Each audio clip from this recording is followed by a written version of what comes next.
Hello guys, and welcome back to Middle-earth Updates. Today we're going to dive deep, and I mean deep, into everything we know about the hunt for Gollum, the upcoming Lord of the Rings movie now set to release in December 2027, directed by Andy Serkis himself and produced by Peter Jackson. While the film is still in early stages of development, it's already sparked a lot of discussion. Some fans are excited, others are skeptical. But what exactly is this story? Where does it come from in Tolkien's canon? And could it actually turn out to be something meaningful? That's what we're going to explore in this video. At its core, the hunt for Gollum will follow Aragorn's pursuit of Gollum, a long and often overlooked chapter set before and during the events of the Fellowship of the Ring. You'll see Gollum's descent into madness, the rise of Aragorn from hidden heir to hardened ranger, Gandalf's growing doubts, and the early movements of Sauron's return. We'll revisit Rivendell and even witness Thranduil's realm under attack as shadows fall over Mirkwood, all of it leading to the moment Frodo leaves the Shire with the One Ring and the world begins to change. It's a story of regret, obsession, and a silent war that was fought long before the Fellowship was formed. If you think this movie might be pointless, by the end of this video, you might just have changed your mind. So with that said, let's dive straight into the story of the hunt for Gollum.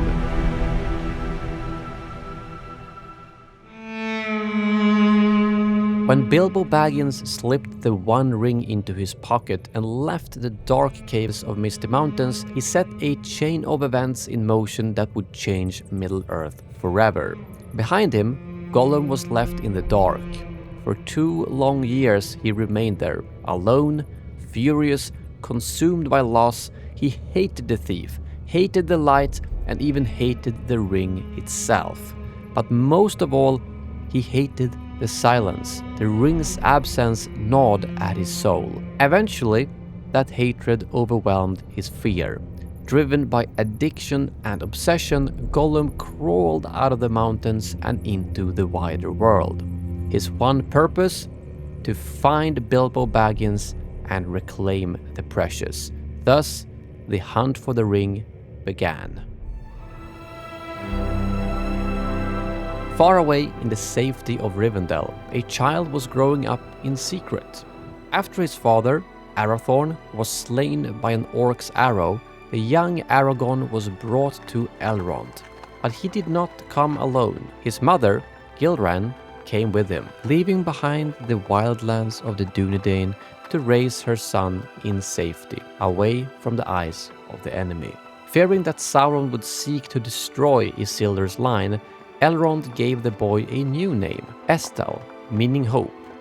Aragorn was raised in secret, not knowing his heritage. He trained in the lore and swordsmanship of the elves, growing strong alongside Elrond's sons, Elrohir and Aladan. Gilraen remained by his side during these early years, silent, watchful, bearing the burden of her son's hidden destiny. But she too knew it could not last forever. Time passed. Bilbo returned home from his adventure and resumed his quiet life in Bag End. But visitors occasionally came, and one day 2 very important guests arrived. Balin, the dwarf from The Hobbit, and Gandalf the Grey. Balin's beard was longer, his belt sparkling with the wealth of Erebor. He and Bilbo spoke of old times, of Smaug's death and Dale's restoration. And perhaps, though Tolkien never confirms it, Balin shared whispers of his dreams to reclaim Moria, the ancient dwarven kingdom lost to shadow. Gandalf, too, was watching closely.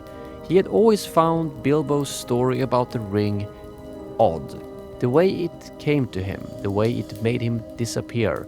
And now, something in the air had changed. A shadow was stirring. As Gollum left the Misty Mountains in search of Bilbo, he passed through the lands of the Beornings, now led by Grimbeorn the Old, and into the shadows of Mirkwood. Moving by night, he hunted small animals and followed rumors of the thief who stole his precious. His path took him as far as Esgaroth and Dale, where King Bard ruled. There he spied on the men and learned more about Bilbo and the Shire. But the trail went cold, so he turned back, heading west through Mirkwood again, ever more desperate.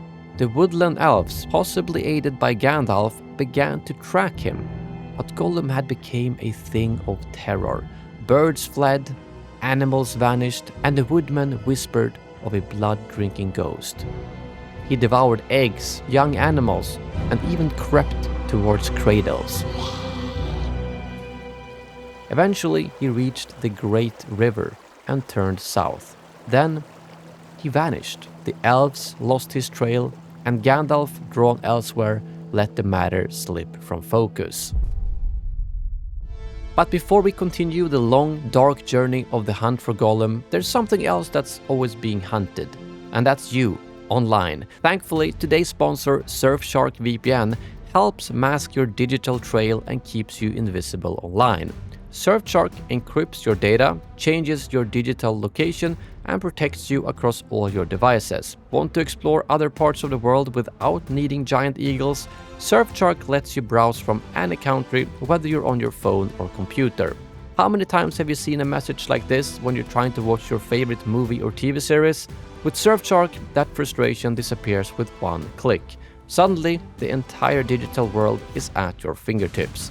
Access more content, explore more platforms, and stay protected whether you're in the Shire or deep in Mordor. Go to surfshark.com/middle or use code MIDDLE at checkout to get a big discount and 4 extra months for free. Huge thanks to Surfshark for sponsoring this video and helping us bring deep dives like this to life. But now, let's continue the hunt. At the age of 21, Estelle returned from a journey with Elrohir and Eladan. Elrond knew the time had come. He revealed the truth. Estelle was Aragorn, son of Arathorn, heir of Isildur. To him, Elrond gave the heirlooms of his house, the ring of Barahir and the broken sword Narsil. He told Aragorn that his future would be filled with peril and destiny, and that he must earn the right to wield the scepter of Anuminas. The very next day, Aragorn sat alone in the woods, singing the Lay of Luthien, the tragic tale of a mortal man who loved an elf maiden. And, as fate would have it, Elrond's daughter Arwen appeared before him, newly returned from Lothlorien. To Aragorn, it was as if Luthien had stepped from the song into the world. He fell in love at first sight. Soon after, taking up his true name, Aragorn, 16th of the chieftains of the Dunedain, he said farewell to his mother Gilraen and Elrond and left Rivendell. His path lay in the wild now, and the weight of his destiny walked with him. 2 years after Gandalf and Balin visited the Shire, the skies above Mordor turned black. Sauron had been gathering power in secret, but now the veil was cast aside. He openly declared himself. The Dark Tower of Barad-dûr began to rise once more. Cursed stone by cursed stone, and Mount Doom erupted, spewing ash into the sky. The fires of old had returned. And in Dol Guldur, the fortress long abandoned in southern Mirkwood, the Nazgul returned, led by Camul, the second of their order. The shadow had reawakened, and the world began to tremble. Unseen in the chaos, however, a lone creature crept southward, drawn by the call of his master or by the lure of the ring. Gollum moved ever closer to Mordor. His path was not planned, his thoughts were fractured, but each step brought him nearer to the place where his fate would be sealed. In response to Sauron's open return, the White Council gathered one final time. The greatest powers of the Free Peoples were present: Elrond, Galadriel, Gandalf, and Saruman, all who had long guarded against the shadow. But the mood had shifted. The enemy was no longer a whisper. He was rebuilding armies, raising towers, and searching. Gandalf was alarmed. He urged the council to act. He spoke of Bilbo's ring, of Gollum, of troubling signs. He feared that the One Ring might not be lost after all. But Sauron, proud, silver-tongued, and secretive, dismissed his concerns. The ring has passed out of all knowledge, he claimed. It was lost in the sea long ago. What none of the council knew, not even Gandalf, was that Sauron had already begun searching for the ring in secret. His jealousy, his ambition, his fear, all of it clouded his judgment. After the council, he withdrew to Isengard, surrounding himself with stone and spies. He was still called wise, but his path was turning toward ruin.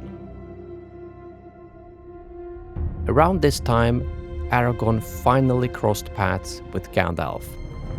How they met is unknown, but from that point on, they became allies and close friends. Under Gandalf's guidance, Aragorn began to watch over the Shire. He took to the wilds, keeping an eye on Bilbo from afar. In time, he became known as Strider, a mysterious wanderer with a hidden purpose. Somewhere on the edges of Mordor, in the labyrinth of tunnels near Cirith Ungol, Gollum crosses paths with one of Middle-earth's most ancient horrors, Shelob.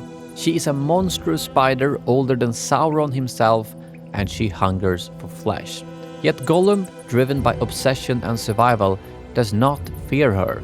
Instead, they form a twisted, silent understanding, both creatures of shadow drawn together by malice and a mutual hatred of the light. It is a disturbing alliance, one that will one day lead Frodo Baggins into darkness.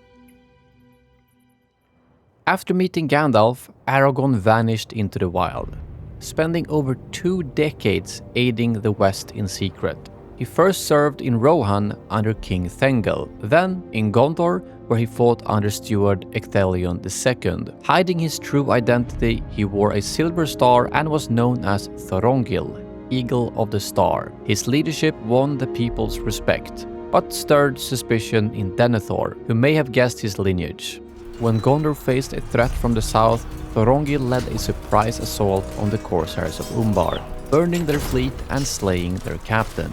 But instead of returning in triumph, he vanished, crossing the Anduin and journeying into the east and south to learn the plans of Sauron's servants. Years later, he returned through Lothlorien, where he reunited with Arwen. In Caras Galadon, Galadriel clothed him as a prince, and on Midsummer's Eve, he gave Arwen the Ring of Barad-dûr, and she pledged herself to him. Their paths and fates were now bound together. At the same time, Gollum ventured deeper into Mordor's oppressive darkness. He was captured by Sauron's forces, imprisoned and broken.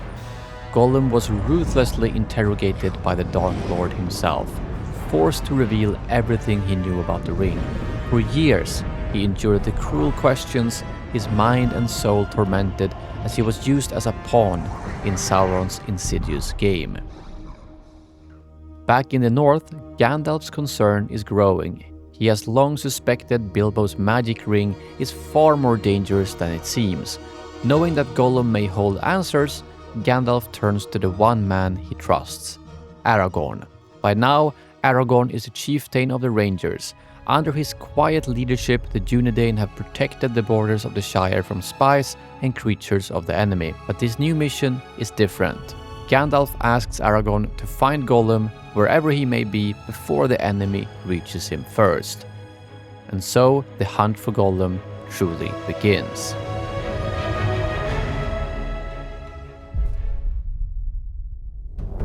At this point, we're about halfway through the story, and there are some really compelling ways the filmmakers could bring this to life. I really think that Gollum's earliest scenes here could be some of the most powerful in the film, especially if we see Andy Serkis portraying the split between Gollum and Smeagol in full force. While the focus of the film is Gollum and the ring, including Aragorn's backstory could give the film real emotional depth. especially since Aragorn is most likely gonna be the most important character in the movie, except of course for Gollum.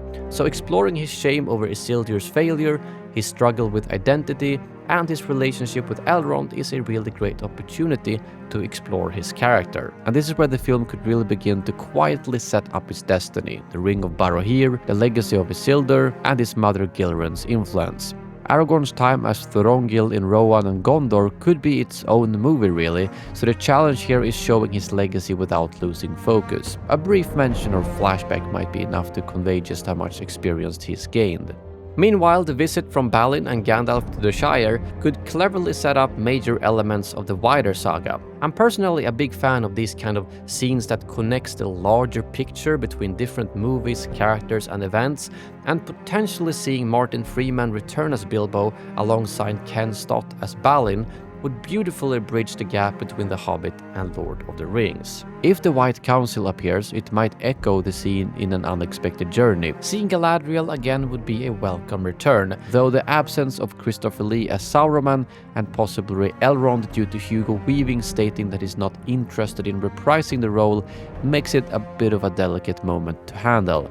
In the background, Balin's doomed expedition to Moria continues. Even a small reference or glimpse could be a powerful connection to the Fellowship of the Ring, especially if we see Balin, Ori or Oin again before their fate is sealed. A lot of these moments may seem disconnected at first glance, but together they form the backdrop of the world Gollum is slipping through and the storm that's about to break. Gollum, meanwhile, nears his darkest chapter. A scene with Shelob could be deeply unsettling, not just for the horror, but because it sets up his betrayal of Frodo later. If there's one thing this section proves, it's that Middle-earth is always moving, even when the camera isn't watching. And as Bilbo's birthday approaches and Gandalf rides for the Shire, this is where things get especially tricky and potentially brilliant, because this is now at the point in the story where the hunt for Gollum actually overlaps with the beginning of the Fellowship of the Ring, with Bilbo's birthday, his quiet disappearance, and Gandalf's slow realization of the truth. I think it would be important at this point to show the strong connection with the Fellowship of the Ring and how the story directly connects to the same timeline.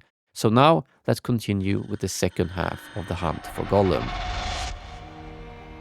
As Gandalf leaves the Shire to find answers, Aragorn briefly returned to Eriador to visit his mother Gilraen for the final time. Old and weary, she carried the sorrow of years in silence. She had long disapproved of his love for Arwen, fearing it would end in loss. And though she loved her son deeply, she could not see a future for him. Before her death, she spoke one final truth. I gave hope to the Dunedain, I have kept no hope for myself. Her words haunted Aragorn, a reminder of what had been sacrificed and what still lay ahead. Aragorn and Gandalf reunited and resumed the hunt, scouring the vales of Anduin, Mirkwood and beyond. Their pursuit was desperate, but they remained unaware that Gollum had already been captured and lost to them. And as the trail grew colder, Gandalf's regret deepened.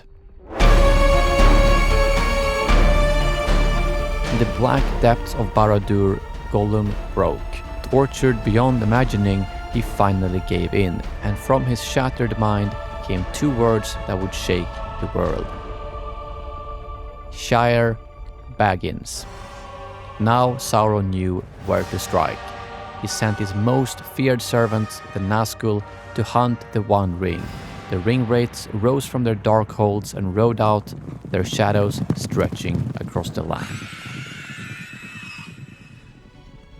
While Aragorn continues the physical hunt, Gandalf turns to the records of the past.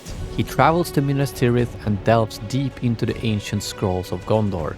There, buried in the archives, he finds what he fears the most, the Scroll of Isildur. In it, he reads the true history of the ring, how it betrays, how it dominates, and how it always finds its way back to its master. The evidence is overwhelming. Bilbo's ring is not just magical, it is the One Ring. After nearly 8 years of searching, Aragorn finally found Gollum, lurking in the dead marshes, thin and broken from years of torment in Mordor, but still dangerous. What Aragorn didn't know was that Sauron had recently released him, no longer finding him useful, and perhaps hoping the creature might lead him back to the ring. But Gollum's freedom was short-lived. Aragorn overtook him swiftly, capturing the twisted creature with silent precision. To avoid the watchful eyes of Mordor, Aragorn began a dangerous journey north.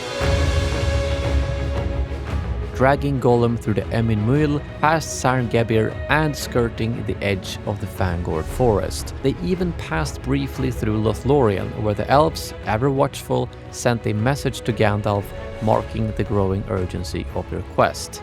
Aragorn pressed onward along the Anduin, reaching the Carrock where the Beornings helped him across the river.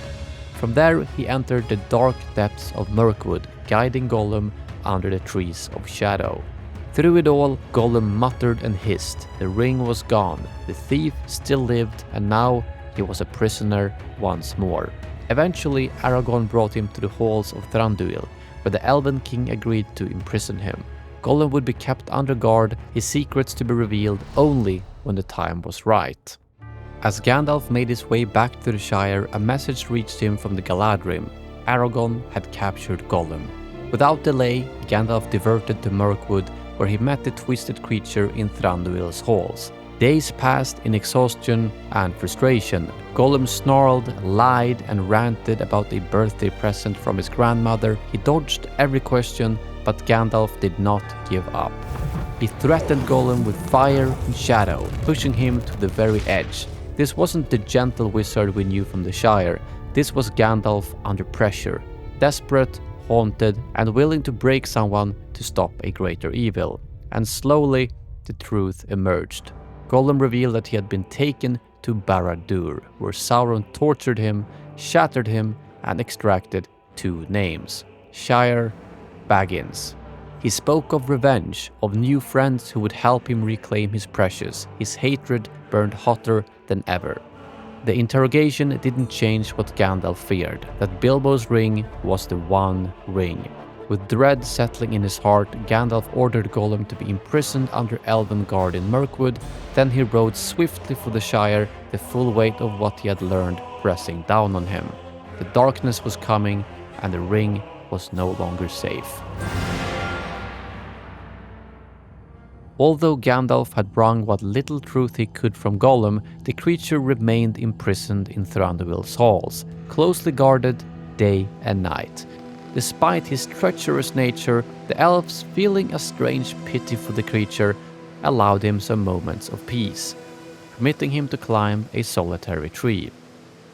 One night, when Gollum refused to descend from his perch, the quiet was violently shattered.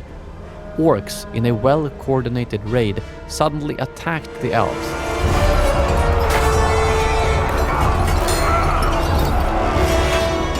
Amid the confusion and chaos of battle, Gollum saw his chance.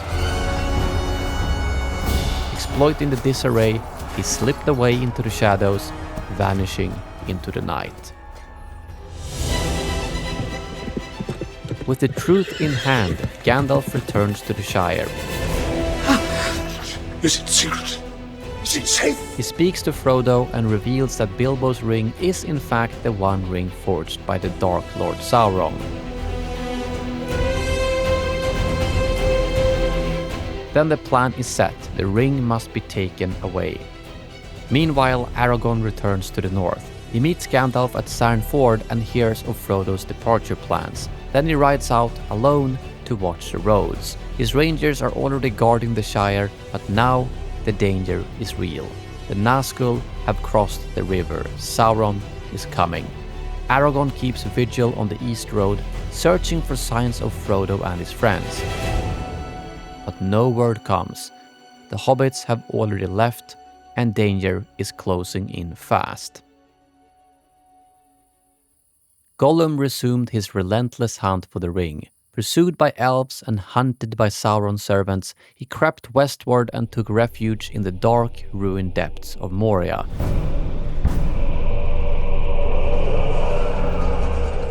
Hoping the ancient halls would hide him from all who searched. But Moria became his prison. He soon realized that he could not open the doors of Durin from within, leaving him trapped beneath the mountains, unable to escape into Eriador or reach the Shire. So he waited, lurking in the endless dark, silent and unseen. Days turned to months. Then, a year later, everything changed. The Fellowship of the Ring entered Moria, and Gollum, sensing the presence of the ring once more, picked up the trail of Frodo Baggins. In the shadows of Khazad-dûm, his obsession was reignited. He begins to follow them quietly, obsessively, step by step. The hunt for Gollum was over, and the War of the Ring has begun.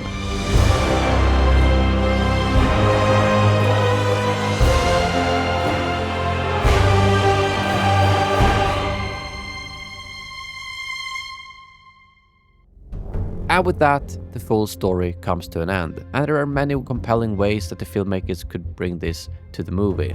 Aragorn's final visit to his mother could be one of the film's most emotional scenes, and ties directly into the extended edition of the Fellowship of the Ring, where he speaks to Elrond in front of her memorial. That scene only hinted at her influence, but here we could truly feel the weight of her sacrifice. Gandalf too reaches a turning point. He begins the story very cautious, even hopeful, but as the hunt fails, we could see regret take hold. This is kind of where he stops waiting for signs and starts preparing for war. It's also a rare chance to show Gandalf's vulnerability, not just wisdom and strength, but guilt, the realization that his hesitation may have allowed the enemy to learn what he feared the most. And the scenes in Minas Tirith are actually one of the few moments they could reuse some footage from the Fellowship of the Ring into this movie. But what comes next is arguably the most exciting chapters of this entire story, which is Aragorn's capture of Gollum. It's not just thrilling, tracking him across the wilds while avoiding Sauron's spies, it's packed with character drama. For the first time we could witness the strained and uneasy dynamic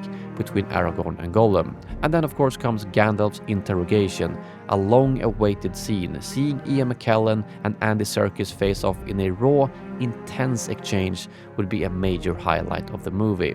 The final climax could come with the battle in Mirkwood and Gollum's escape. This moment is not just for action's sake, because it sets up the stage directly for Legolas being sent to Rivendell, for that very reason setting up his arrival at the Council of Elrond. In this way, the climax of the hunt for Gollum feeds directly into the next chapter of the saga. And that's where the story ends. The hunt is over, the ring is moving, and the Nazgûl are riding. From here on, we're back in the story we already know, the Fellowship of the Ring, which makes it the perfect time to end the film. Not with a resolution, but with a transition. So in the end, was this story worth telling? It's easy to forget just how much happened before the Fellowship of the Ring. I think the story also expands a lot on the original trilogy and shows very interesting storylines and character developments that simply had to be skipped in the Lord of the Rings trilogy due to limitations and where the story was supposed to focus on. But with a movie like this, they do have time to dive deeper into the backstory of many characters. And along the way we will see how each of these characters transforms. Gollum, Gandalf and Aragorn, who all have these incredible journeys that shapes their characters into what we later see in the Fellowship of the Ring. These arcs are personal, painful and powerful, and is what gives this film its potential. They don't just lead us straight into the Lord of the Rings, but they strengthen it. So no, The Hunt for Gollum might not be the story we needed, but done right, with all the material we have, it could be something very powerful, dark and deeply emotional. But that brings this video to an end. We really hope you enjoyed it. It took a lot of effort to put this together, and hopefully it turned out well in the end. Thank you very much for watching, and as always, may the orcs be with you.